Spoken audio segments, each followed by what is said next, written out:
everyone. I hope you're doing good. I haven't been on lately because I've been sick. It's been over a month. I've been suffering from something and I didn't know what it was. The doctor came to my house on Wednesday and she put me on the 5-day ampicillin antibiotics to kick this, looks like sinus infection. It's in my ears and my head. Today I got a terrible migraine. And I didn't sleep hardly at all last night because I couldn't breathe. I kept trying to sit up to breathe. Yes, it sounds like I have COVID, but I went to CVS and had a test, and that was on Wednesday. And it came back negative.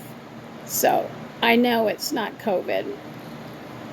But today is another day, and hopefully this week I'll be feeling better after the antibiotics so I can breathe again.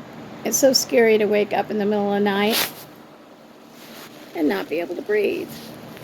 I hope you're all doing well. Cole and I love you.